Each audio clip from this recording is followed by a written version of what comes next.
5, en 4. Hola, buenas noches, buenas tardes a todos y todas las que nos acompañan en la tarde de hoy. Bienvenidos y bienvenidas una vez más a otro programa del Destornillador, conversatorios con creadores y creadoras latinoamericanas de danza contemporánea. Esta oportunidad tenemos una invitada muy especial de la ciudad de Barcelona y es un colectivo que se llama La Cerda y está conformado por dos bailarines y una bailarina, Valentina, Edward y Johan. Muy buenas tardes, ¿cómo les va? Hola, buenas Qué gusto tardes. que estén Hola. aquí. Gracias por aceptar esta invitación.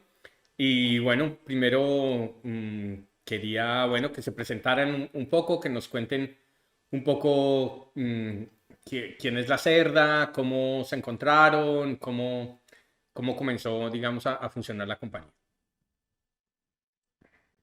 Vale, Eduardo, empieza. El micrófono. Tienes el micrófono desconectado. Hola. Hola. La compañía nace aproximadamente en el año 2013 o así.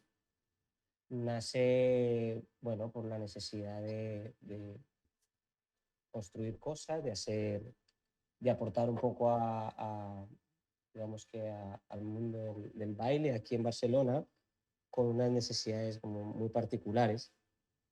Eh, me acuerdo que nace en un espacio social ocupado que se llamaba en esa época la nave espacial. Era un espacio en el que se podía ir a entrenar, bueno, no tenías que pagar nada, se juntaba la gente ahí, entrenaba a cambio bueno, hacer limpiar o hacer cosas ahí en el espacio, era un espacio social ocupado. Eso pasó allí, luego en ese momento, en el 2013, que lo creamos con María Carbonell, es una bailarina que, bueno, ya no está ahora. Y con el tiempo nos encontramos con Johan y con otro grupo de personas. Esto fue como en el 2015, no me acuerdo bien, ¿sí? Johan, 2016. 2016. Porque que teníamos la idea de hacer una pieza, porque éramos solo dos, y teníamos la idea de hacer una pieza de grupo, una pieza que se llama Tango, que es una pieza que bueno, va de lo mismo, del ritual.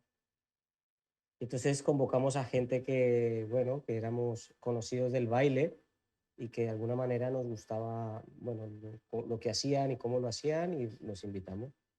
Entonces ahí llegó Johan. La Valentina llegó ya hace aproximadamente 2 años, ¿no, Valentina? No, 2000, en inicios del 2019. 3 años ya.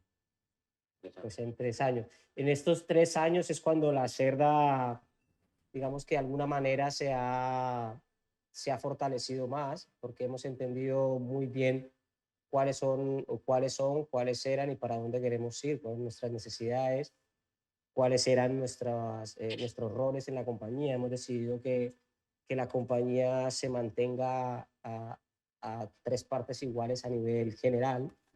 Hemos entendido a nivel individual también cuál es el aporte de manera colectiva dentro de la compañía. Entonces yo creo que sí que nace en el 2013, nos juntamos algunos en 2016, pero sí aproximadamente 3 años que la compañía se hace más estable. Se hace como más estable no porque no se hayan hecho cosas, sino más estable porque entendimos cómo hacerla.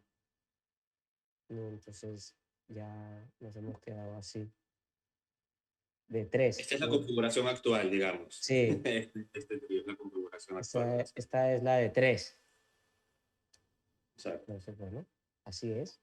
Los intereses particulares que tenemos nosotros siempre han ido de la mano. Cuando digo que se ha confabulado, que se ha establecido, se mantiene vivo, es porque hemos entendido que lo que nos interesa siempre tiene que ver con, con nuestros orígenes, ¿no? Como somos tres latinoamericanos que nos hemos juntado en Barcelona y nos hemos visto por casualidad en el baile, pero los intereses son particularmente muy arraigados a Latinoamérica, Colombia, Venezuela, Argentina. Y bueno, nos hemos dado cuenta que se nos da bien, es muy fácil porque está dentro de nosotros, o con nosotros, lo conocemos, y, y ahí es donde nos... Yo supongo que de ahí en adelante es que no sé, no veo otra, otra manera de hacerlo, no veo como otro camino porque es muy fácil, más que nada porque lo practicamos cada día.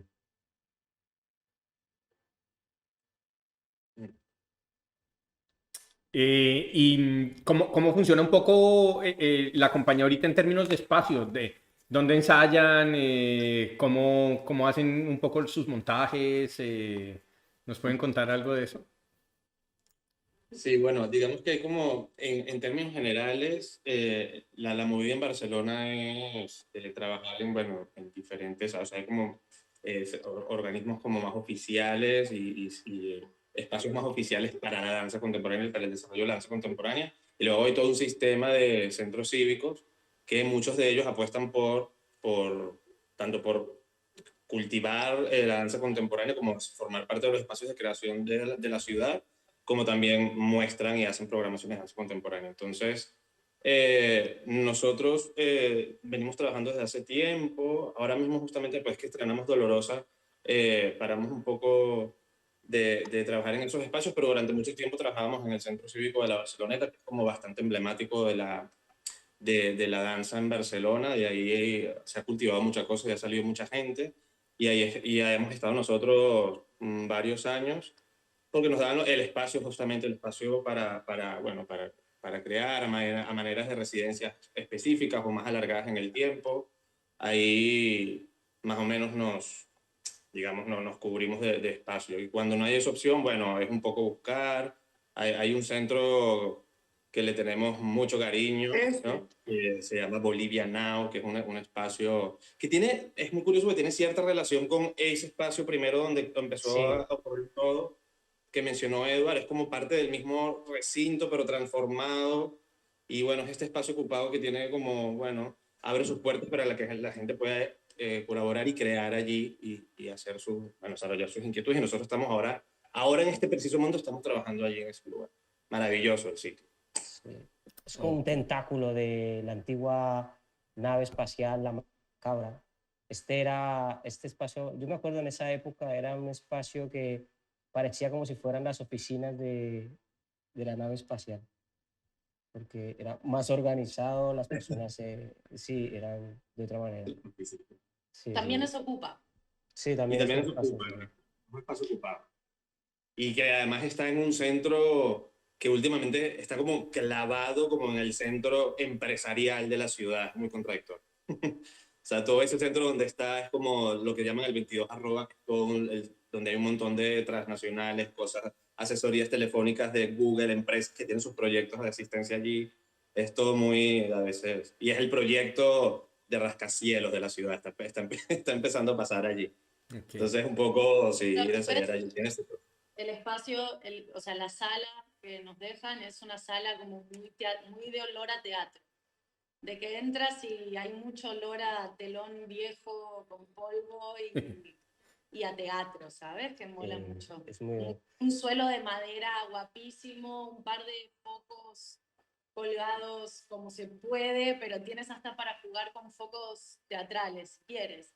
Es muy Sí. guapo, es un lugar. Sí, las personas que tienen, bueno, las personas en Colombia que hayan tenido la oportunidad o hayan conocido el Teatro Taller de Colombia antes, cuando era la Carpa, Ujú. tú lo conociste, nada más el Taller de Colombia antes de que fuese la sala que es ahora. No, es que como yo comencé en Medellín, me pasé un buen tiempo por allá y cuando llegué ya la sala había cambiado. Ya ha cambiado. Pues o sea, los que se acuerdan de esa sala es exactamente igual, es idéntico. Es esa sala. Es esa Ok. sala. Bueno, vamos a hablar hoy de una obra que se llama Dolorosa de los Llanos. Cuéntenos un poquito acerca de este proceso y bueno, cómo comienza, cuáles son como los detonantes de este proceso y bueno, cómo se ha desarrollado. Claro. Ok. Entonces, bueno, el proceso de Dolorosa, vale, se remonta a la época, digamos, cuando Valentina se integra en la compañía, por el 2019, inicios por allí, veníamos, Edward y yo, de trabajar, a hacer otro trabajo que se llama WINA, que era como también toda una reflexión física y ambiental sobre todo lo que era el tema de crecer en la ciudad, no de crecer, sino de habitar y deshabitar e irse de las ciudades latinoamericanas como Bogotá, como Caracas, como trasladar todo eso. Entonces ya había la necesidad de empezar otro proceso. Yo venía con una inquietud, Edward venía con otra, Valentina por ahí también venía con otra inquietud. Y entre conversar y conversar salió la idea de hacer 3 solos juntos, 3 solos, un solo de cada uno, que se agruparan de cierta manera y se convivieran de cierta manera en el escenario, ¿no? Y cada uno de estos solos tenía que tener un componente autobiográfico muy fuerte. Trabajábamos no solamente desde las raíces latinoamericanas, sino desde nuestras propias historias sobre algo en concreto que quisieras contar. Empiezo por aquí porque Dolorosa justamente, o sea, después de mucho conversar y de hablar y de pasar por procesos de escribir y de aplicar a residencias, etcétera, esta idea de 3 solos juntos, pues derivó en centrarse un poco en el que era mi solo, ¿no? Que se llamaba Dolorosa, ese era el título, que era un solo que en principio yo traía como una sola cosa que propusimos a Valentina para que lo dirigiera, ¿no? Y bueno, básicamente el núcleo de Dolorosa es una historia, un referente autobiográfico en el que hablo más que todo, o sea, mi inquietud principal era, bueno, como una persona que crece en una sociedad y en una familia como es la latinoamericana y en esas partes de Latinoamérica como Colombia, como Venezuela, que son muy conservadoras, que son muy normativas, que son muy normales en general, como una persona que nace fuera de esa norma, en este caso de cara a su orientación sexual, a sus intereses sexuales, a su feminidad, como una persona, un niño que nace allí, pues sobrevive dentro de eso. No solo cómo logra sobrevivir, sino que luego, tiempo después, cómo eso estalla, cómo se manifiesta, ¿no? Todas esas cosas que fueron un poco en algún momento coartadas, prohibidas, ¿no? Entonces el núcleo del solo era allí y por allí nos fuimos, ¿no? Por allí empezamos a construir lo que era cómo podríamos este personaje colocarlo en algún lugar, ¿no? Y también utilizando la idea de esa pregunta de estos 3 solos, cuando había el proyecto de los 3 solos, ¿cómo los colocamos en un espacio que convivan y que puedan interactuar entre ellos y que pueda producirse una pieza de allí? Pensando en eso, dimos por muchas referencias con el llano colombo-venezolano, el llano venezolano, con ese espacio geográfico, ¿no? Entonces también fue como colocar este personaje que ya tenía sus cruces, tenía sus diferencias, en un lugar mucho más extremo en cuanto a lo normativo y en cuanto a lo tradicional y conservador, ¿no? En el llano. Yo en mi caso pensaba en el llano venezolano, pensaba en el llano colombiano, Valentina en La Pampa, Argentina, porque el llano es una región que nos une a los 3 geográficamente de cierta manera. Hay llano y ambiente de llano y región llanera en los 3 países.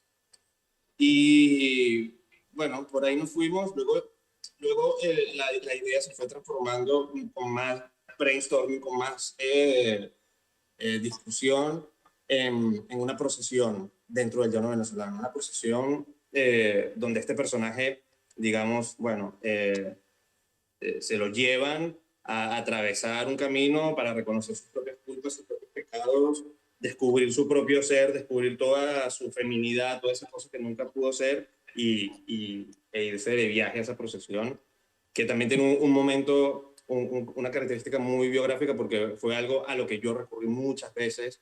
Las procesiones religiosas de Semana Santa forman parte de mi cultura, fui allí gracias a una promesa que mi madre quiso pagar por una enfermedad que tuve de pequeño, entonces me llevó a las procesiones durante toda mi infancia y mi adolescencia y hasta que me fui de Venezuela. Entonces, utilizamos mucho de todo ese entorno, de todos esos referentes estéticos, musicales, de todo lo que significa, bueno, hacer una procesión.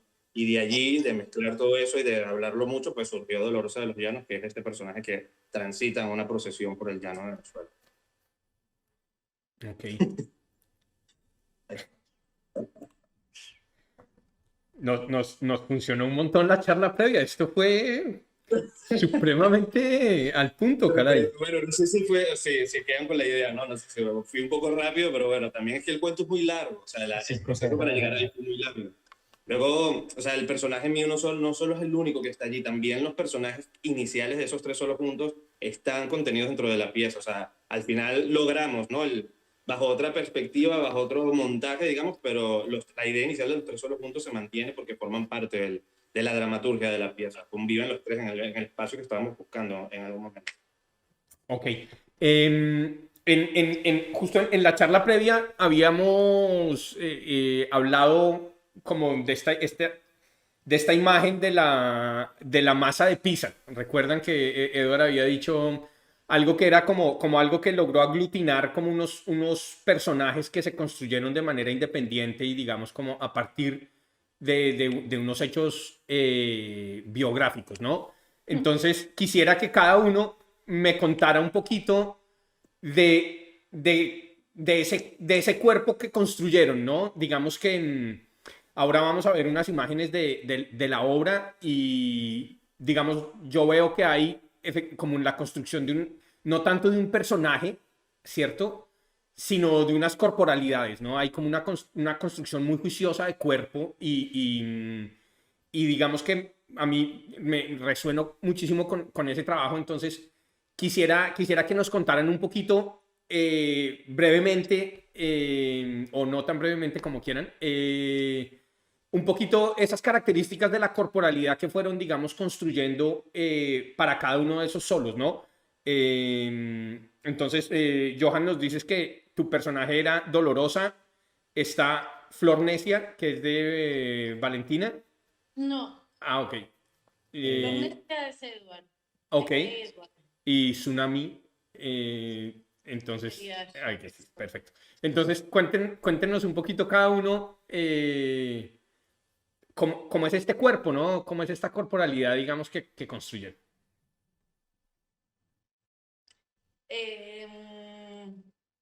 En el caso de mi personaje, fue el más complicado porque mi punto, en mi caso, esto lo dirigió Edward, mi personaje lo armamos con Edward bajo la dirección de esto.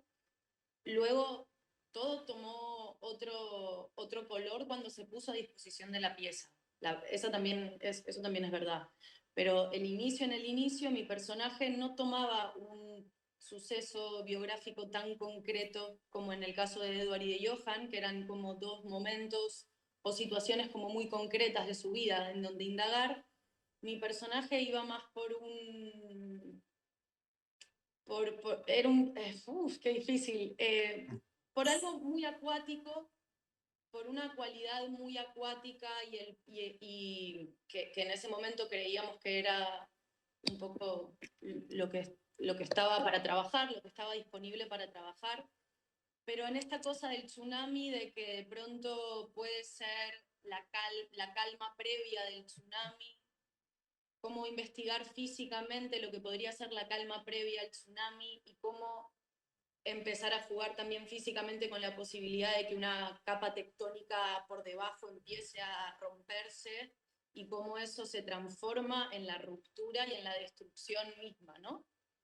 Eso fue como físicamente, porque todo esto es una pajarraca que luego físicamente tiene unas lógicas que yo creo que no soy capaz de describir ni de poner en palabras a nivel de metodología, porque es sumamente, el modo en el que nosotros trabajamos es sumamente intuitivo y depende mucho del presente y de la composición espontánea e instantánea que esté sucediendo en ese momento en la sala.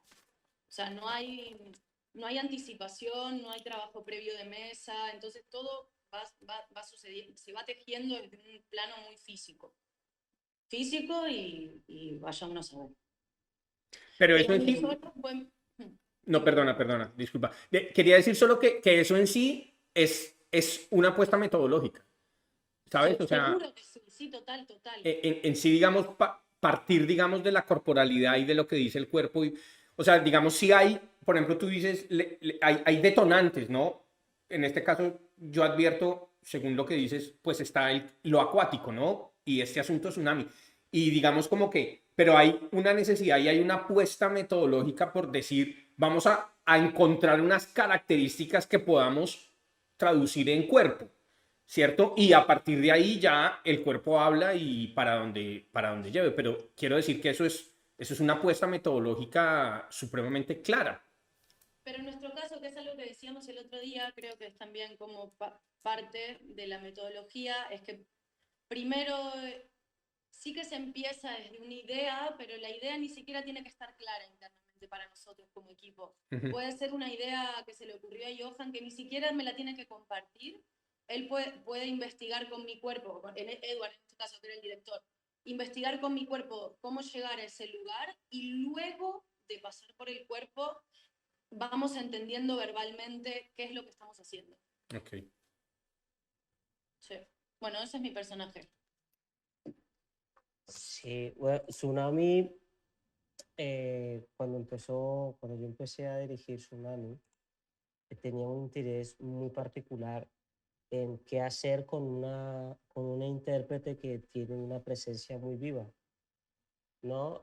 Valentina tiene una particularidad muy linda y es que ella escénicamente donde se pone como que es muy amplia, ¿no? Entonces cada vez que yo la veía en escena me parecía como, wow, pero ¿qué se puede hacer con un intérprete que tiene eso que se queda quieto y ya se ve?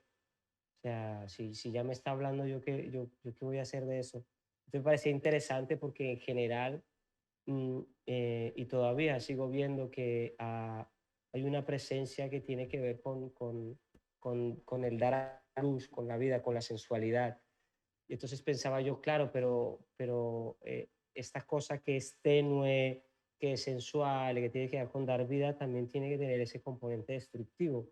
¿Qué puede ser tan lindo que dé vida y que destruya a la vez? O que tenga ese proceso hermoso de dar a luz y de repente se haga destructivo. Yo me parecía mucho a los sucesos del tsunami.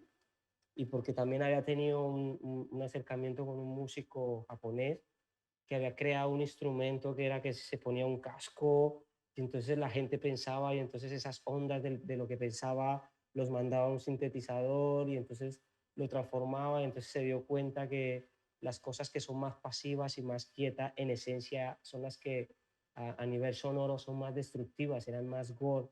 Y a mí eso me parecía interesante. Entonces yo dije, vamos a trabajar por ahí, vamos a hacer esto. Vamos a hablar de lo que tú eres, de qué es ser fémina, de cómo se para ahí, cuál es esa presencia, por qué se para así. Si usted, ¿no? ¿Usted dónde aprendió a hacer eso? ¿No? Entonces era muy interesante, es lo que dice Valentina, tiene una base muy radical y es que, claro, empiezan los pies. Y Valentina tiene un trabajo muy profundo y con mucha, bueno, con una investigación muy profunda sobre el contacto del intérprete o de los bailarines a nivel somático, tener los pies en la tierra. Valentina tiene un trabajo profundo y muy interesante sobre eso. Y claro, yo dije, bueno, es que yo quiero partir de ahí, ¿no? Entonces, era totalmente diferente a los otros dos solos, incluyendo el mío, que voy a hablar ahora, ah, pero sí que tiene que ver mucho con ella en el aquí y el ahora. Yo creo que para mí es el único personaje que es totalmente ella, ¿no? Eh, hay momentos en que puede ser un poco acrobático, que lo van a poder ver, pero, pero es muy ella, es como se sienta, cómo mira, cómo vive, cómo se relaciona, cómo... Y a mí eso también me parece, sí, a mí eso me parece interesante. Todavía a la hora de ver Tsunami, yo es que me cuesta mucho no quedarme con lo primero que aparece con este personaje. O en este proceso. En otras cosas sí, como que digo, no, a mí esto no quiero más. Entonces, tiene ese matiz. Y Flornesia muy interesante porque no es el opuesto de Johan, es un complemento. Puede ser que es como una historia, se puede hacer una historia paralela de las dos historias. Porque imagínate que a nivel cronológico, Dolorosa de los Llanos hubiese tomado una actitud diferente a la que tomó. ¿no? Se mantuvo, como dicen en Colombia, se paró en la raya y se mantuvo ahí y luchó por eso. En el caso de Flornesia era una historia que construí a partir de mi hermano también y tenía que ver mucho de mi hermano cuando era niño y él también era muy afeminado y yo siempre pensé que mi hermano era homosexual, pero resulta que no, pero resulta que los amores de su vida eran hombres, pero la carne y la pasión eran mujeres y con el tiempo, por las burlas y la presión en casa, no tanto en casa, pero sí el entorno del barrio y tal, hicieron que mi hermano se creara un personaje muy agresivo, o sea, extremadamente agresivo. Usted ve a mi hermano ahora y usted se cambia de andén directamente. Sin embargo, tiene una sensibilidad espectacular. Yo no he visto una persona que toque o que peine mejor a una persona que mi hermano, por ejemplo. Le encanta, le apasiona toda la construcción femenina. Pero él se construyó un personaje muy agresivo, entonces él desapareció por un problema de drogas y estuve 2 años que no lo encontraba, no sabía dónde estaba. Y entonces Justo fueron estos 2 años, digamos. fueron estos 2 años de este proceso creativo. Y entonces yo dije a Valentina, porque me lo propusieron en un centro cívico, hacer un solo pequeño. Dije, Valentina, me gustaría hacer algo, no sé, un homenaje a mi hermano, algo así, algo. Entonces, escarbando, nos dimos cuenta y bueno, contando yo historias y hablando, mi hermano cuando era muy pequeño en una piscina municipal, el director de la piscina le puso de apodo Flornesia porque era muy afeminado y le puso Flornesia y era una cosa que a mi hermano creo que le marcó. Creo que a partir de ese momento mi hermano dijo, no, esto va a cambiar. Y se empezó a armar ese personaje agresivo y tal, que era una pantalla, o sea, era una especie de protección, una especie de muro protector. Entonces yo empecé a profundizar en ello, en cómo se vive la agresividad, cómo se viven estas suposiciones, estos supuestos para poder vivir en un entorno como el nuestro.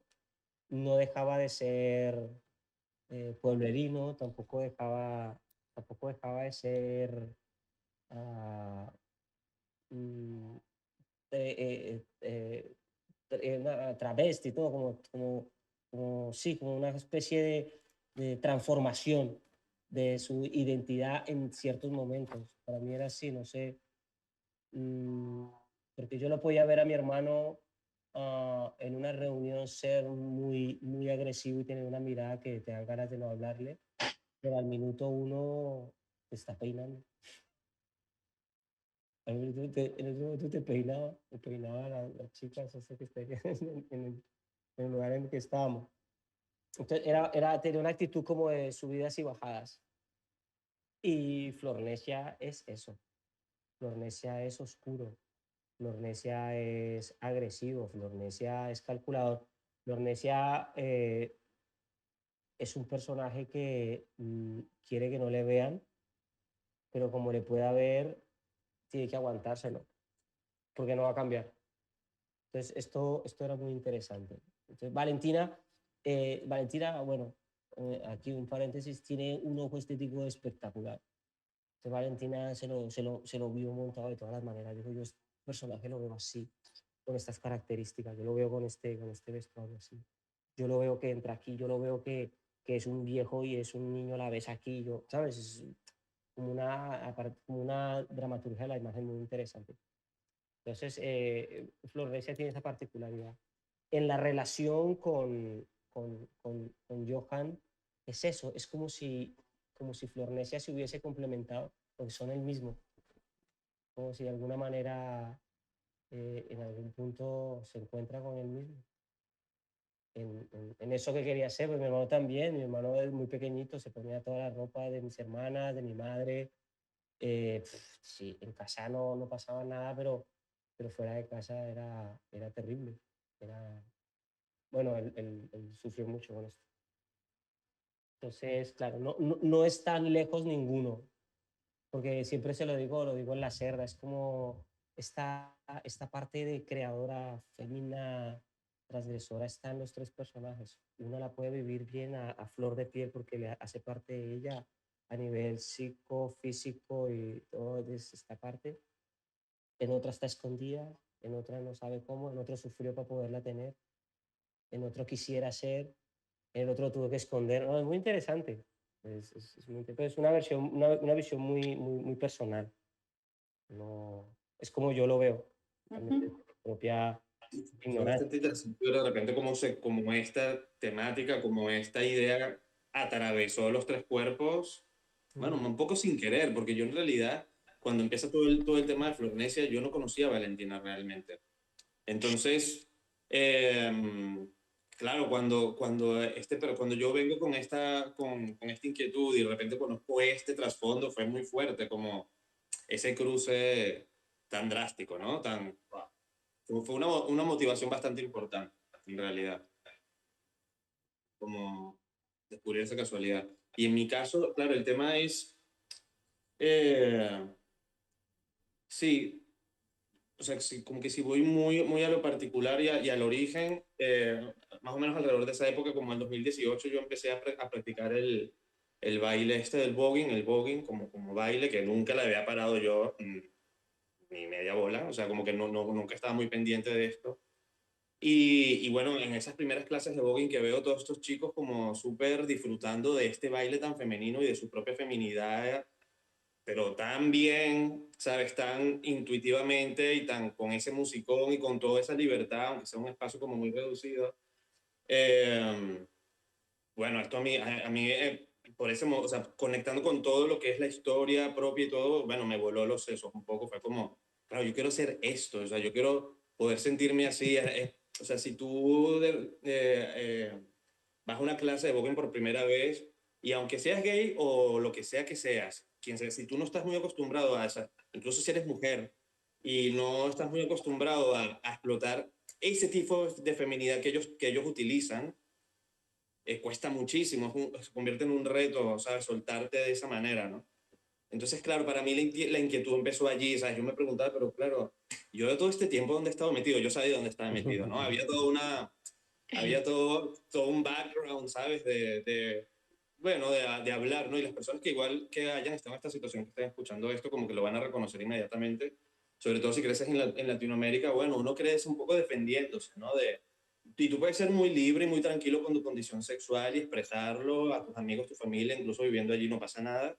Pero una cosa es eso y una cosa es realmente dejar salir quién eres mm, tú. Entonces, claro, tú te apropias de una coraza masculina, ¿no? Tú quieres ser el varón que hay que ser, tú no quieres mm, dar problemas, tú quieres, bueno, ser aceptado, desarrollarte, porque tú quieres un montón de cosas y si no tienes las herramientas o las guías en el momento adecuado, pues caes en esta aparente heteronormatividad, ¿no? Física, sexual, aunque tú no seas eso. Cuando sí. llegas a una clase de voguing, pues todo eso se trastoca un montón y de ahí empezó todo. Entonces mi intención en el personaje de Dolorosa era también darle esa transformación, utilizar toda esa información y utilizar el proceso de yo, o sea, hacer un baile como el voguing, que más allá de las cosas virtuosas que explora el voguing, de contorsiones y cosas como súper difíciles de hacer, es ese espíritu muy femenino que ellos utilizan que, bueno, en ese momento a mí hasta envidia me dio ver a esta gente haciendo esto, ¿sabes? Que yo no pudiera y yo no pudiera hacer. Fue como, ah. Entonces el proceso dolorosa para la construcción de la fisicalidad fue muy ligada al voguing. Eh, También fue muy ligada a lo que era yo antes de descubrir esta feminidad corporal. Entonces como un poco ese viaje constante entre el varoncito criado, el que tiene 36 años en Barcelona después de mucha historia y mucha movida, ¿no? Fue un poco construir esa fisicalidad, o sea, la fisicalidad viene de allí. Y también también bebe mucho de Flornesia, también bebe mucho de Tsunami, ¿sabes? Había un momento en el que trabajando con Valentina algunas cosas del solo, claro, ella me decía como, claro, si tú en verdad quieres pensar como en una mujer y en las caderas, tienes que pensar en tu cadera, ¿no? Y me acuerdo que hacíamos estas caminatas como que si yo realmente sintiera que una cadera puede hospedar y alojar un bebé, ¿sabes? Como que todo lo que representa esa manera de caminar cuando tu cadera está configurada así, ¿no? Y ese trabajo yo lo veía mucho de Tsunami, ¿sabes? Como que ella me decía eso y yo lo conectaba mucho con lo que ella a su vez trabajaba en Tsunami, ¿sabes? Como el personaje de Dolorosa al final, en algún momento del proceso, con los ojos, las vistas externas que teníamos y las discusiones. El personaje de Dolorosa al final, perdón, Flornecia y Tsunami al final terminaron siendo como, para entenderlos mejor sobre todo, como un desdoble de Dolorosa. O sea, Flornecia por un lado, el que se lo rapta y lo lleva a esa procesión porque es la tentación, la oscuridad, ¿no? Como todo lo que no pudo hacer ahora lo puede ser, pero bueno, con sus consecuencias, no sé. Y Tsunami es como el torbellino femenino que toda la historia contiene ese personaje, ¿sabes? Todo lo que ha pasado, qué sé yo, la mujer como persona, como ser humano, está allí, ¿no? Entonces, bueno, proceso heavy, intenso. Sí, yo creo que igual como yendo a lo físico, porque esto es todo nuestra pajarraca interna, la verdad. Sí, sí. Esto es como un nivel de desarrollo de 2 años de trabajo, 2 años y medio de trabajo sobre estos personajes. Wow, llegamos a volar, a conocerlos bastante bien a cada uno. Pero a nivel físico, al menos en relación a los 2 solos que yo dirigí, había como un trabajo constante de vamos a esa imagen, vamos a ese momento en el que tú voy a ser directa, ¿vale? En el que tú te tocaste por primera vez con un nene a los 5 años que era prohibido y que encima te encontraron y te castigaron. O sea, contame eso con el cuerpo, contámelo todo con el cuerpo. Y de ahí, o por ejemplo con Edward, me acuerdo un personaje del que hablábamos, de un loco del pueblo, de mesitas del colegio, que era como parte de ese imaginario que rodeaba la historia de su hermano en esa época. Y en algún momento nos fuimos a contarme físicamente quién era el loquito este, que no me acuerdo cómo se llamaba. Giovanni. Giovanni. Y a partir de ahí es que van saliendo pautas físicas que yo desde mi lugar o desde mi perspectiva de cómo veo el cuerpo voy leyendo a nivel postural, y a partir de ahí eso se empieza a trabajar con músicas distintas, nos llevamos esas partes físicas, las extraemos del imaginario concreto y empiezan a ser material físico para empezar a construir muchas cosas. Ejemplo, Johan, una época durante la cuarentena, le pedía que caminara con un tacón sí, un tacón no, como si llegara a las 8 de la mañana reventado a su casa después de que se lo follen por todos lados, ¿sabes? Entonces, de esos videos que él me mandaba, iban saliendo siempre fue así, un poco, a nivel metodológico, creo yo. Y sí, me llama mucho la atención un poco como el ir y regresar de alguna manera, ¿no? Es decir, hay un detonante que no es físico, pero que busca cuerpo inmediatamente Sí. para elaborar posiblemente otros conceptos también, digamos, más mentales, o para quedarse con lo físico y trabajar lo físico a partir de, o sea, y desarrollar, digamos, ese trabajo físico y ya, digamos, me llama mucho la atención lo que es como descontextualizado del lugar de donde viene, ¿no? Que yo creo que ahí, de alguna manera, lo hablábamos antes y es como hacerle el quite a la representación, ¿no? Porque no importa hablar del contexto necesariamente, ¿cierto? No, el contexto de donde nace la cosa no se vuelve lo importante.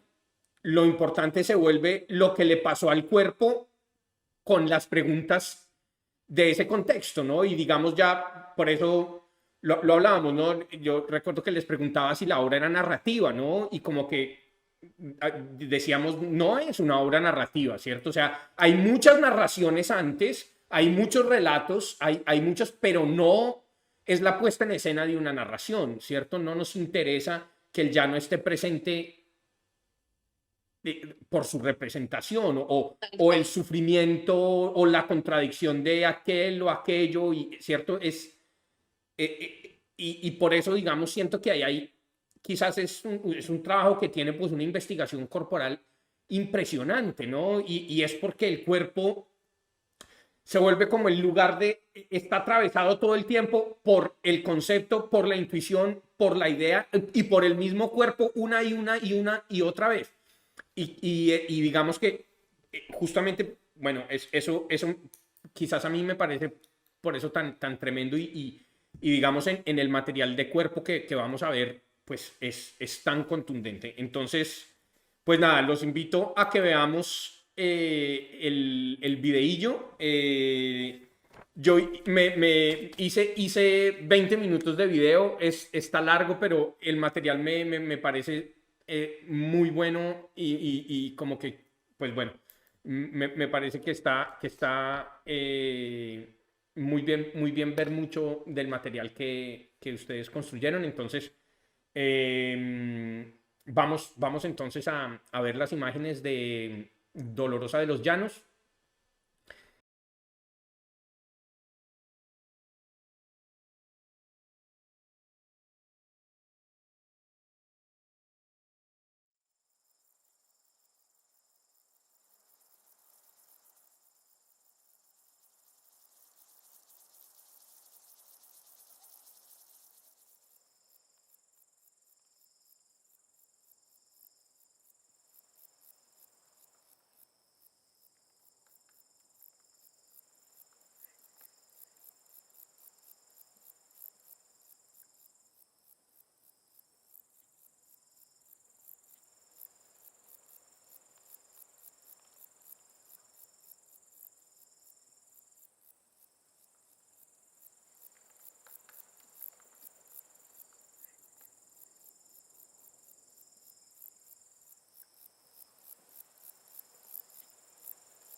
Bueno, regresamos con la cerda en esta segunda parte de este conversatorio.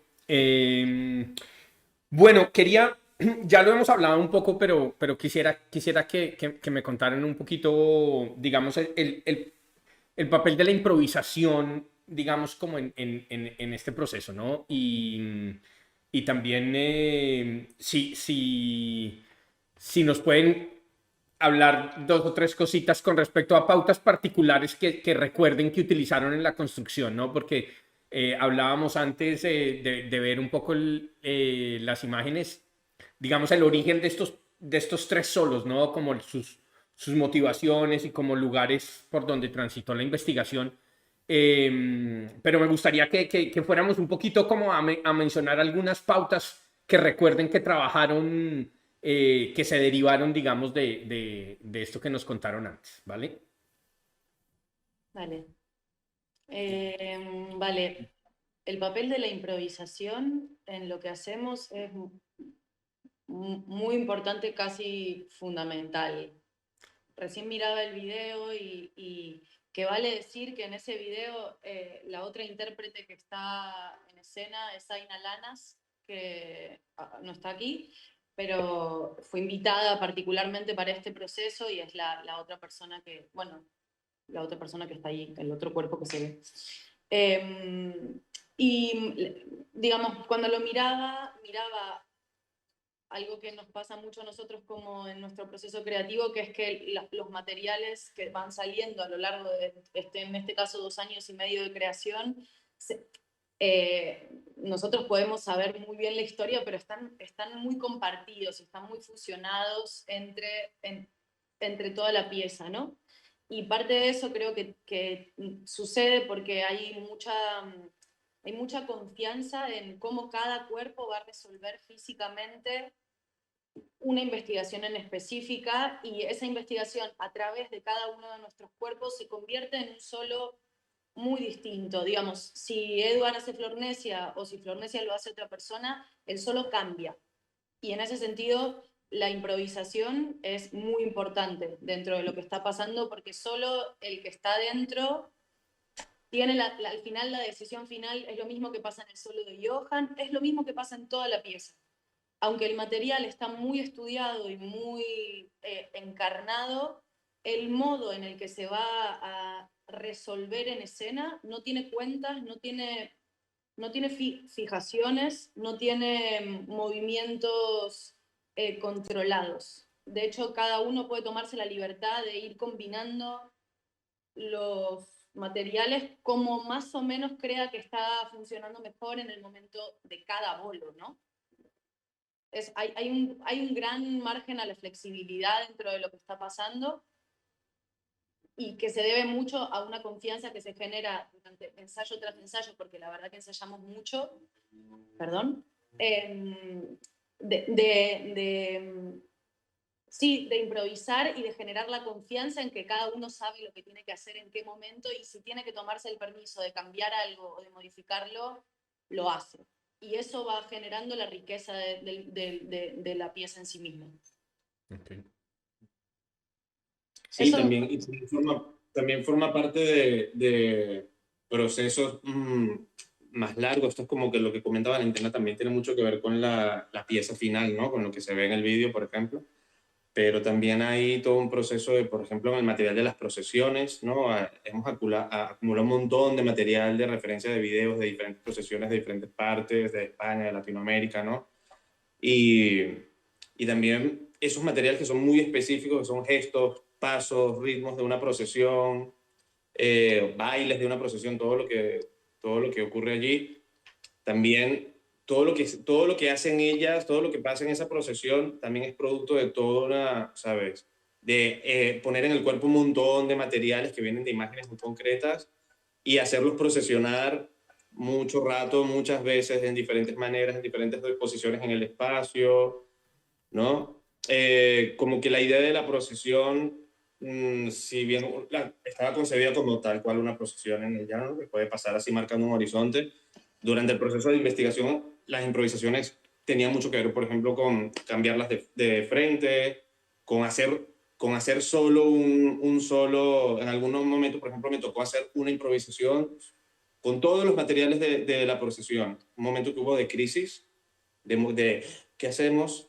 Me tocó hacer o sea, toda la escena de la procesión, digamos, solo un cuerpo, a ver qué más cosas salían. Una pequeña estrategia que en algún momento, no sé si fue pensada antes o fue en el momento de ensayar. Valentina, pues bueno, había bloqueo mental y bueno, lánzate y haz toda la procesión tú solo, ¿sabes? Y es solo improvisar, o sea, no te vienen los recuerdos, todo lo que habías hecho, toda la información del cuerpo, pero es solo improvisar y de ahí yo creo que hasta diría que salió, no sé, buena parte de lo que como está concebida la procesión, ¿no? De eso de navegar como por un solo espacio todo ¿no? Todo el concepto de procesionar, ¿no? Un poco también tenía un poco que ver con eso. Materiales específicos. Bueno, por ejemplo, en el primer momento en el que se lo ve a Johan, a Dolorosa, moviendo la falda, al principio, creo que es el segundo material que aparece, eso era un intento de Johan de mover la falda tanto como la movíamos nosotros. Era como, tú lo que quieres es tener la falda que tienen ellas y moverla como la mueven ellas, que se mueva así y hace brillito, ¿sabes? Y pues tu solo va de que nunca tu falda es 30.000 veces más pesada que la nuestra, porque de hecho es una falda de mi abuela del año no sé cuánto, muy pesada, y tú la quieres mover y no la puedes mover igual que ellas. Eso era, por ejemplo, una pauta. Después se fue ajustando en términos físicos y qué estaba haciendo concretamente, pero esa era una pauta, por ejemplo. Luego de lo que se ve, pues en algún ensayo que estuvieron Edward y yo no estaba, pues salió la vaca, esa vaca que se ve con el coletazo por detrás. Eso fue un cuerpo que armaron en una vuelta ellos dos y me lo mandaron en una improvisación que hizo Johan, dirigida por Edward, y me lo mandaron en plan, mira lo que encontramos, ¿sabes? Y pues, ¿qué? No sé, un año después volvió a aparecer la vaca, porque joder, la vaca y el llano tiene que aparecer aquí. Pero no fue, o sea, fue muy random, la verdad, que volvió a aparecer. Pero este tipo de lógica, ¿no? De tener materiales físicos, mogollón en la biblioteca. Edward había desarrollado durante la procesión todo un trabajo de estudio de los caballos de paso fino, cómo se mueven los caballos de paso fino. Entonces había todo un momento, que eso está muy trabajado, se fue fusionando con otras cosas, pero digo, había todo un estudio del caballo de paso fino, había rezos, mucho la mecánica y la rítmica de un rezo, de estudiar horas y horas documentales de procesiones, de cómo le lloran, cómo se mueve la cómo se mueven las vírgenes, esas gigantes que llevan con 200 personas abajo haciendo pa, pa, pa, pa, y el movimiento que le genera la virgen arriba, digo, por ejemplo, para tirar algunos. Buenísimo, buenísimo. Sí, y también no solo de movimiento, sino que también se improvisaba también un poco sobre los paisajes, ¿no? En algún momento había la necesidad de enfocarnos un poco en lo que es como esta cierta un poco pesadez que puede haber en el ambiente llanero, ¿no? Como este hastío, ¿no? Y recién por ahí descubrimos una fotógrafa que tenía colombiana, que tenía todo un trabajo hecho sobre el llano, ¿no? Del cual, bueno, la contactamos y le comentamos que nos interesaba su trabajo tal, y utilizamos mucho de referencia esas imágenes porque daban paisajes, porque daban pequeños conflictos, ¿no? Daban sensaciones que tienen que ver mucho con las leyendas del llano en las cuales también nos estábamos inspirando para trabajar. Era en blanco y negro la foto. Entonces, Perdón, se llama Juanita Escobar. Juanita Escobar. Y ese trabajo de Juanita como referencia paisajística y sobre todo de sensación del llano fue en algún momento bien importante y muy inspirador además. Estas fotos súper valiosas. Un vínculo muy, muy grande para nosotros dentro de nuestra lectura del llano, y eso es algo que ella captó para nosotros maravillosamente de su fotografía, el vínculo entre la intimidad de la cultura llanera, lo íntima que puede llegar a ser y lo austera al mismo tiempo que puede llegar a ser. ¿Cuál es el vínculo que tienen con el caballo? Sobre todo un vínculo como muy íntimo, sensual y tal que tienen bueno, la gente del llano con los caballos. Y de ahí salió mucho de lo que sería la atmósfera también, de, vale, nosotros estamos, fue una decisión consciente no poner escenografía, que todo sea con 3 focos de luz y entrar y salir de ahí, representando un poco también esa austeridad, pero que al mismo tiempo es muy, sí, eso, muy atrapante, hipnotizante e íntima para mí. Vale.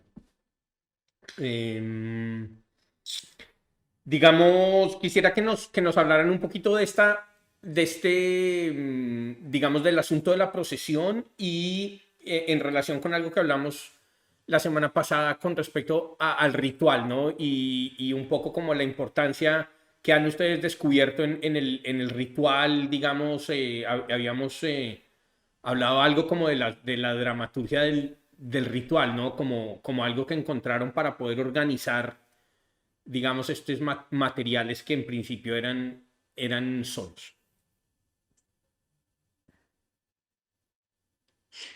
Es que la Cerda, bueno, en su tiempo de trabajo, en su proceso creativo, intenta de alguna manera jugársela porque tenga una verdad, desde el movimiento más absurdo hasta lo más trascendental a nivel estético. Entonces, cuando la Cerda se plantea una idea, da igual lo interesante o lo que sea, que esa idea, donde te lleve esa idea, nos ponemos a disposición del sí. O sea, da igual qué es lo que haces, da igual cómo lo haces, lo importante es creerse la película. Entonces, ya de entrada nosotros estamos metiéndonos en un ritual, porque queremos que llueva, pero, a ver, a niveles lógicos y más intelectuales, puede ser que no, pero la película está montada. Entonces, a partir de la improvisación, yo le llamo a veces, es una improvisación de comerse la película. Esto tiene que ver mucho también con la idiosincrasia latinoamericana, porque a mí, particularmente a mí me sorprende aquí la gente en el currículum, en la hoja de vida dice la verdad, toda la verdad y nada más que la verdad. En Colombia no, o lo que yo vi, lo que conocí, uno algo le pone de más porque la jugada está es en el momento que usted hace la prueba. Y si usted no sabe, usted se lo inventa, ¿no? Es un poco esa, no quiero hacer una apología al engaño, simplemente quiero tomar esto como, también como inspiración, como que si no está, no la inventamos. Entonces, a veces cuando aparecen ciertas escenas o ciertas maneras de trabajar, nos viene ese primer bajón de, uy, esto va a ser interesante, esto qué mierda es. Entonces siempre aparece uno de nosotros que dice, no, hágale, muestre cómo lo va a hacer y vamos a comernos esta película. Luego ya vemos si la quitamos, si la dejamos como tal, como esto es. Claro, entonces el ritual está todo el tiempo desde el minuto uno. A nivel más estructurado, nosotros le decimos, bueno, vamos a hacer que esto nos lleve a algún lugar. Nos hemos metido de cabeza a hablar desde el lenguaje del cuerpo, entonces ya sabemos que es a partir del movimiento que vamos a contar esta pequeña historia que nos ha ocurrido o esta necesidad. Entonces, no es que nosotros nos pongamos, a nivel ritual, ¿esto qué es? No, ya nosotros nos metemos en la tarea de que sea creíble para nosotros, ¿no? Tampoco pretendemos que tener verdades absolutas, tampoco contarlo literalmente todo, por eso hablábamos el otro día de que puede ser que no tenga mucho argumento lineal. Pero sí, si usted movió ese brazo como le salió así a la primera, hazme sentir cómodo con ese bracito que ha movido así. Es decir, habitémoslo, ¿no? Entonces, claro, la experiencia de estar juntos nos ha llevado a eso, de que de que no va a haber a menos que sea fatiga, pero usted se va a comer la película desde el minuto uno, ¿no? Luego el que está afuera dice, bueno, a mí esta manera me parece que puede ser un poquito más profunda, me parece que esta otra manera puede ser un poquito más trascendental, al igual ritual. Uy, a mí esto me lleva realmente a esa situación, o no, como que se va engranando en nuestra lógica, que nuestra lógica, ya ves tú que puede ser, ¿no? Muy abstracta, ¿no? ¿Sabes? Pero es la manera como se nos da bien, ¿sí? Se nos da bien ah, asumir el momento como un único momento. Tampoco tiene que ser muy trascendental, pero asumirlo como una verdad. Si Valentina que dirige cierta escena o Johan o yo queremos ver olas, pues vamos a querer ver olas, sin ninguna presión. No, porque esa película te lleva a muchas otras cosas que puede ser que te ayuden a vivirlo. Lo que pasa es que sabes que lo que nos mueve y es la esencia, es esta pasión por el baile y por el acto festivo. Entonces, claro, el ritual es un acto festivo, entonces esa pasión ya está puesta. Yo creo también que eso es como de lo que hablamos cuando hablamos de nuestra herencia latinoamericana, de nuestras raíces latinoamericanas, y algo que sí creo que compartimos los tres, es que la presencia del baile en nuestros países no tiene que ver con lo académico y no tiene que ver con cuán bien uno resuelva técnicamente las cosas. El baile está inmerso en el tejido social, incluso, o sea, a una medida muy hermosa y muy loca también, porque todo el mundo baila y a su vez nadie, entre comillas, sabe bailar. Y las danzas el tipo de lógica de los bailes que circulan entre la gente, tienen siempre un contenido ritual, tienen siempre algún imaginario, puede ser súper bizarro el imaginario, o puede ser hasta inclusive súper whatever, pero siempre hay algo por lo que estamos festejando, o hay algo por lo que estamos bailando, sea un ritual de apareamiento porque queremos que llueva, porque nos siguen cagando encima por todos lados y no tenemos un duro y vamos a bailar, digo, por un montón de motivos, pero siempre hay un contenido eh, profundo que excede a la forma. Y eso creo que es lo que nosotros buscamos, esa expresión más primaria del baile y del ritual común a todos. Todo el mundo puede hacer un ritual para llover. No hace falta saber cómo se tiene que hacer, digamos. Que salga o que no salga es otra cosa, pero que nos comemos la peli y nos la comemos. Sí, pienso como que el ritual no es algo de antes necesariamente, ¿no? Digamos como que hay, la urbanidad está llena de rituales, ¿no? Digamos, rituales contemporáneos, rituales sí, de ciudad, digamos como que hay esta fuerza del colectivo, ¿no? De alguna manera, que es, nos reunimos para hacer algo, ¿no? Y eso tiene como unas cargas, unas representaciones, una magia, un poder que de alguna manera pues también hay rituales individuales, ¿no? Desde luego, pero aquí hay una cosa que es cierto, como que se expresa muy fuerte a nivel colectivo, ¿no? Y que sobre todo se entiende. O sea, no se entiende, no tiene que decir, doy un ejemplo, no sé, el joropo, que es una referencia, la danza del joropo, ¿no? Y la música del joropo. Es una referencia que en la pieza la estudiamos bastante. Y tú no necesitas que alguien te explique la sinopsis de la presentación que van a hacer ahora de joropo, porque se entiende. O sea, como hay algo de esa relación directa entre la danza y el ritual, o de la danza y el sentido que esa danza tenga, que está muy arraigado en la cultura folclórica, que no hace falta, no necesitas muchos interlocutores para digerir el mensaje. Es una danza. Y la danza no necesita ser más otra cosa que danza, que baile.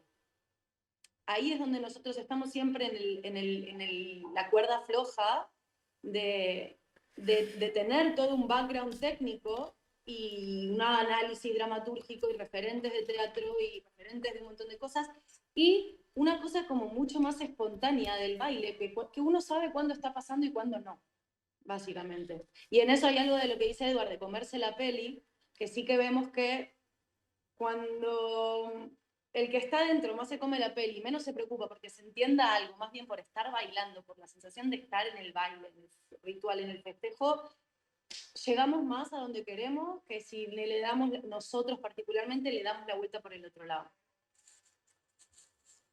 Sí, me genera el asunto de entender, ¿sabes? Digamos, cuando te escuchaba pensaba como, es quizás un rayo personal con el asunto de entender el movimiento, que es para mí como No, una cosa.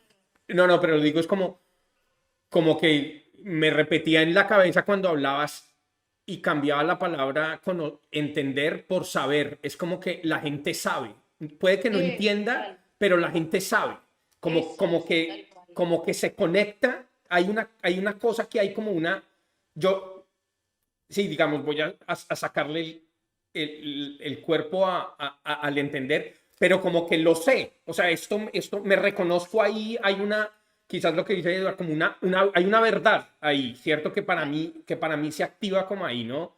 Y Es, lo digo, y lo digo quizás porque entender, yo tengo un poco la idea, bueno, creo que esto lo compartimos todos.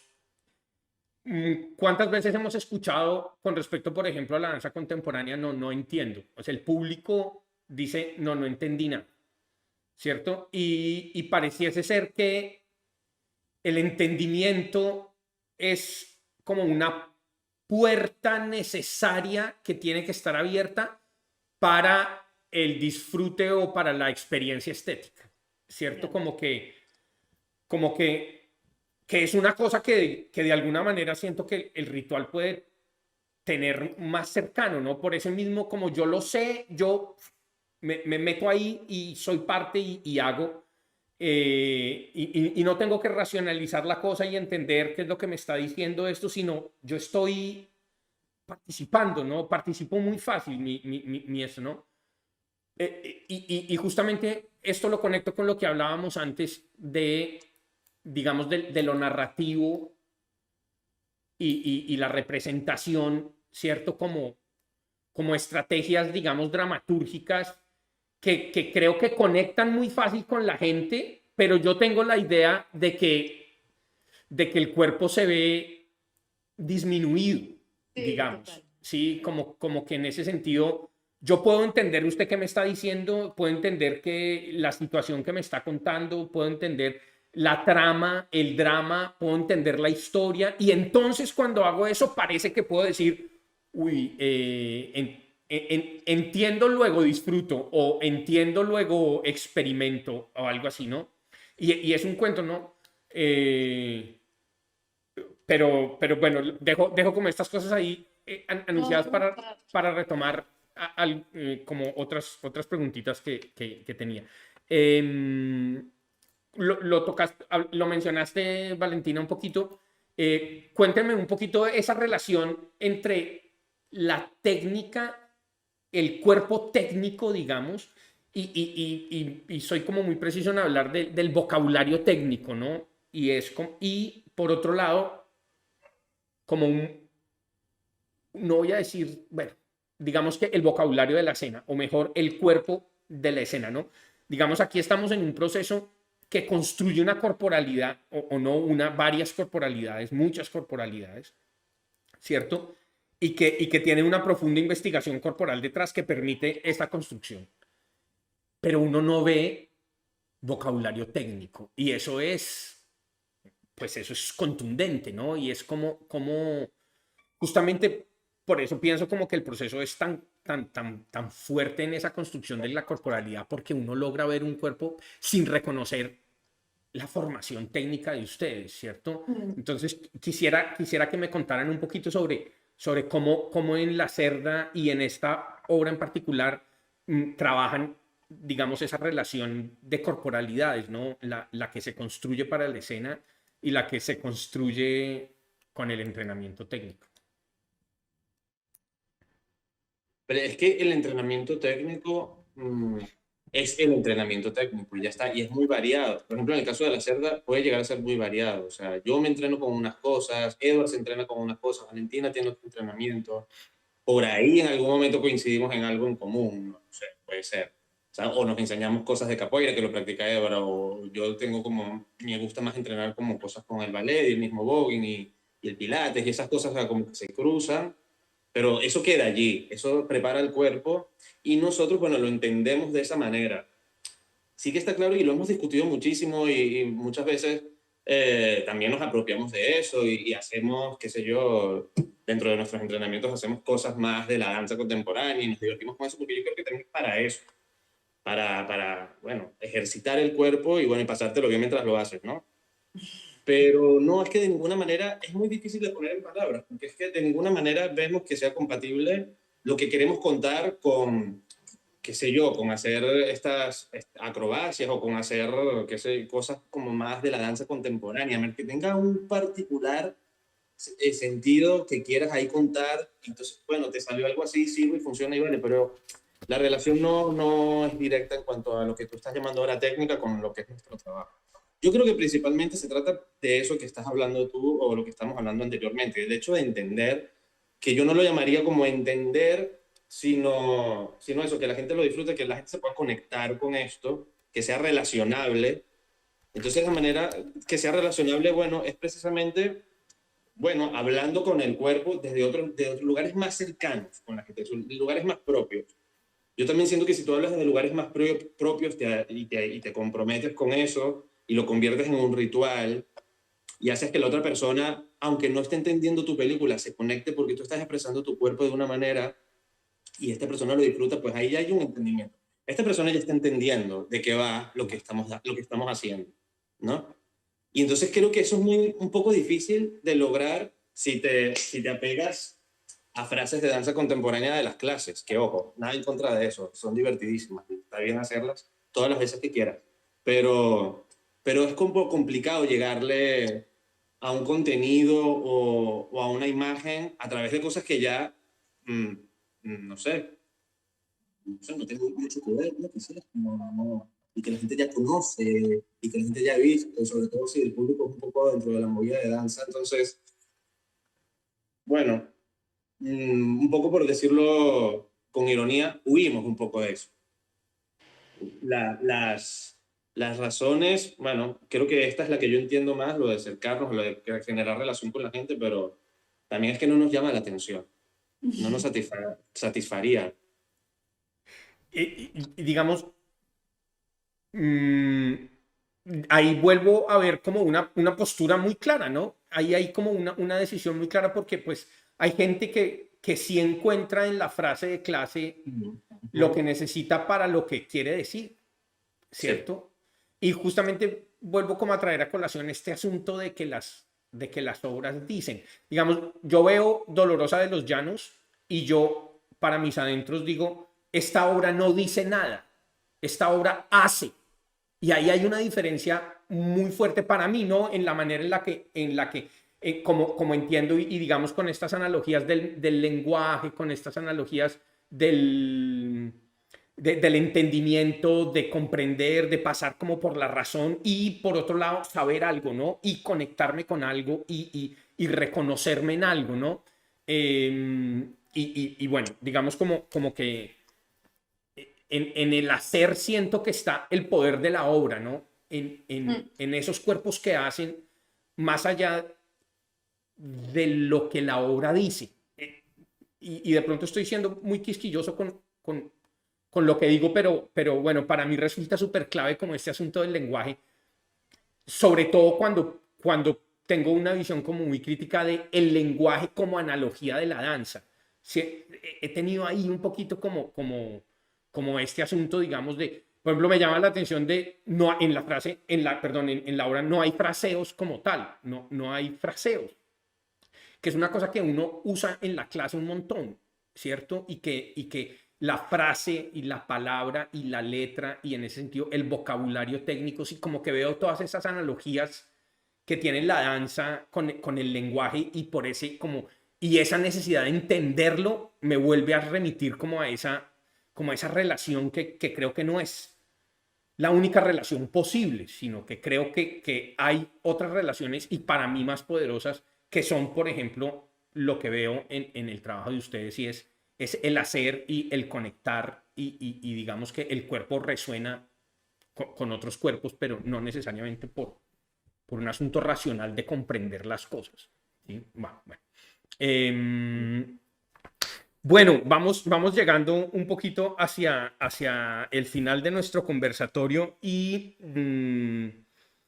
nada, quería preguntarles un poquito con respecto a los restos de la obra, a esos lugares, a esos caídos en combate que las obras tienen y que no logran llegar con vida a la escena.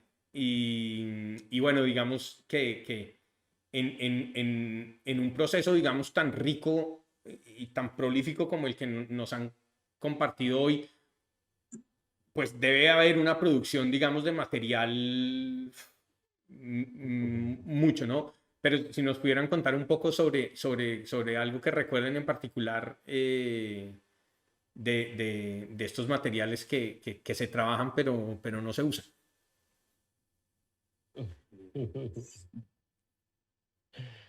Sí, hay mucho, sí, sí, el otro día hablábamos de, hay pequeñas improvisaciones más que materiales, es la improvisación como tal, el momento, las premisas que te llevan a decir, bueno, vamos a trabajar sobre esto en particular, y se iban quedando en el camino. Eso generaba una fisicalidad que era muy interesante,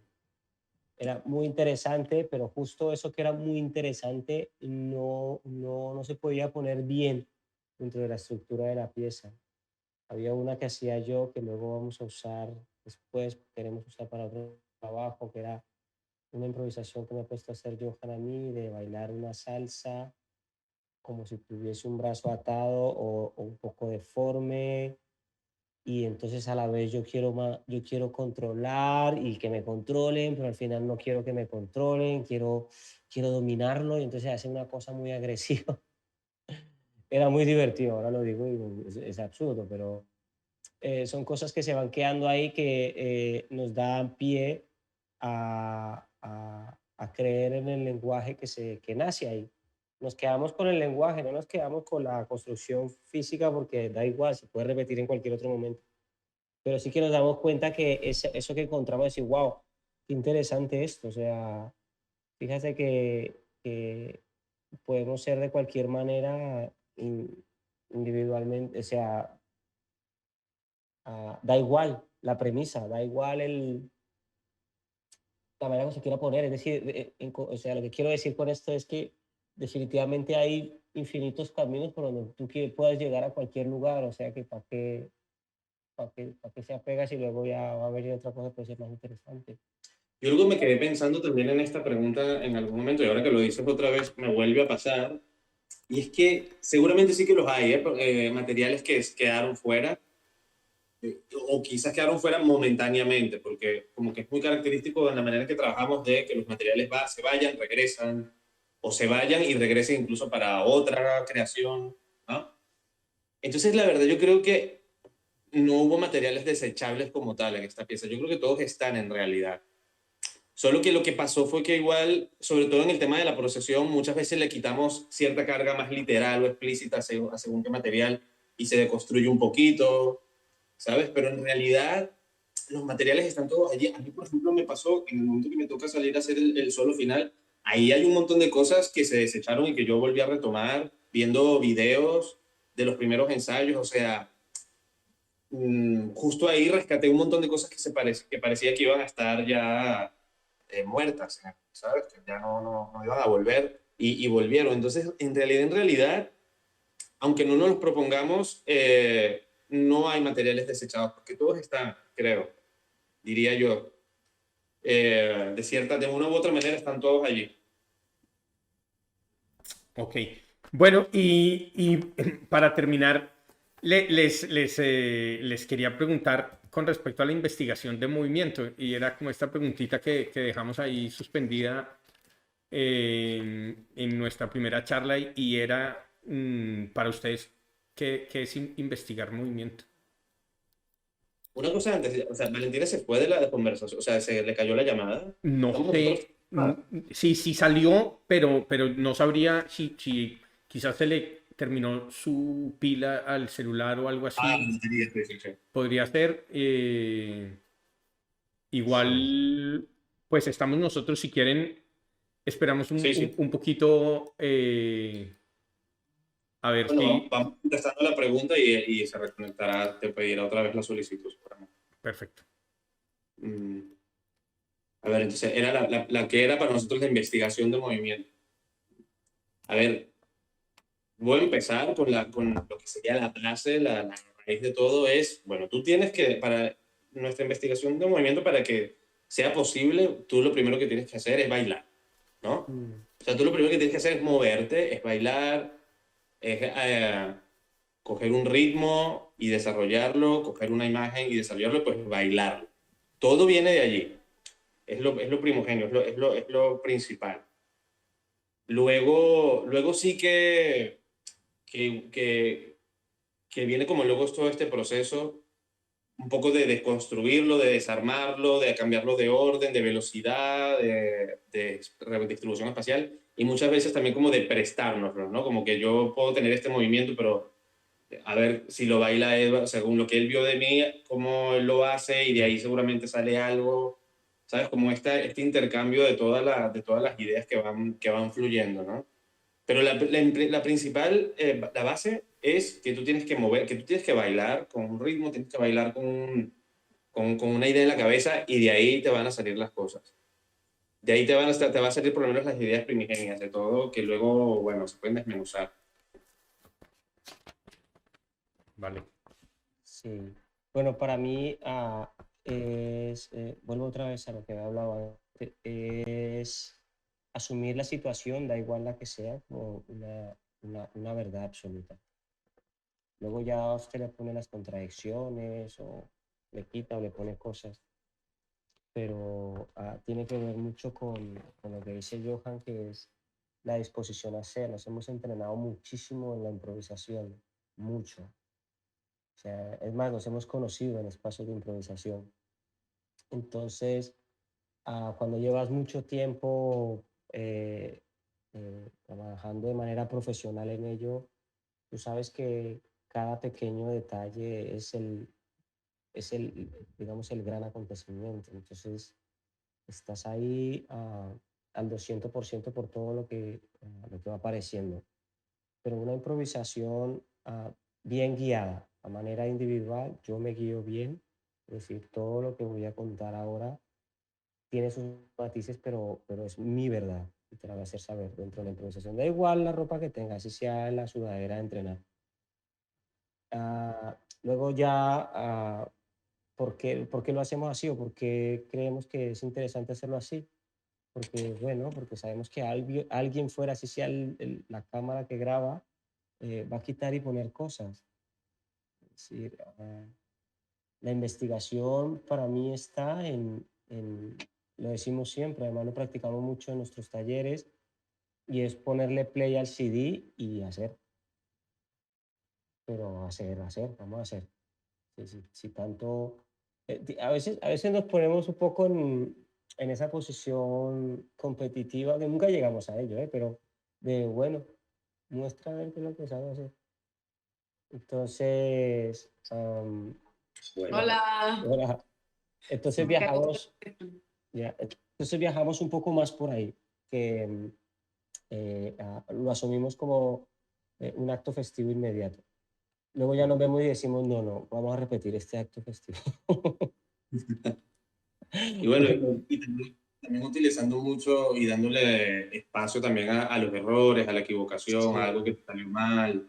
Mm. Como que cualquier error es aprovechable, cualquier error es súper valioso, cualquier movimiento o gesto producto de, sí, de un tropezón o de una casi caída o de qué sé yo, o de no hacerlo perfecto, es aprovechable. Otra cosa es que esté bajo de energía, otra cosa es que no esté habitado o que estés en otro sitio o lo que sea, pero incorrecto el movimiento no va a estar nunca.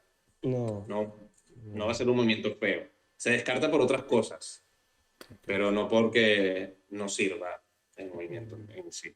no, o sea, ser jueces de nosotros mismos, terrible. No puede ser, porque eso te frena, ¿no? O sea, el juicio, a veces lo usamos como una estrategia de improvisación, ¿no? A ver, ¿qué? Improvise como haciendo como que se juzga, pero no, procuramos no pasar por ahí porque frena. Lo que hacemos es proponernos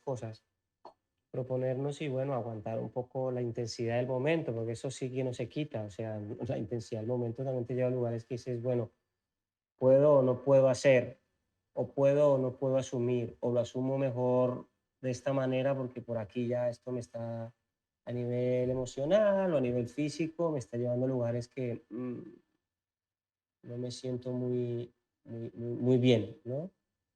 Ah, pero sí que prestamos muchísima atención a eso que dice Johan, de ese pequeño margen de error que en general es lo que nos da lo que llamamos después el lenguaje de la pieza. Son esos margen de error. Uy, esto lo vamos a usar. Ok. Hablábamos, Valentina, sobre, sobre qué es investigación de movimiento para ustedes. Ese es un poco como la última pregunta que les hacía. Y bueno, qué bien que alcanzaste a entrar nuevamente para esto. ¿Quieres decir algo con respecto a eso? ¿Qué es investigación de movimiento para ti y para la cerda, digamos?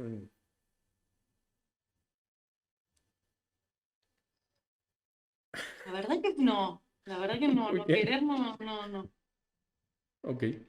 Confío en lo que respondieron y me sumo a lo que respondieron, pero es como muy amplio para mí por el momento Ok. para explicar. Bueno, pues quiero agradecerles una vez más por su tiempo, por su generosidad y por compartir estas intimidades conmigo y con nuestro público. Entonces, pues nada, les envío un abrazo enorme y como siempre, bueno, muy contento, muy inspirador el trabajo, escucharlos. Realmente me parece que tienen unas posturas muy claras y bueno, y que se ve mucho trabajo en esta pieza y bueno, escucharlos pues fue muy divertido y muy enriquecedor también. Entonces, pues nada, gratitud montones y bueno, les deseo muy buena noche, muy buena tarde y bueno. Y a todos los que nos han acompañado en este conversatorio, pues también un agradecimiento enorme. Nos vemos la próxima semana y chao, chao.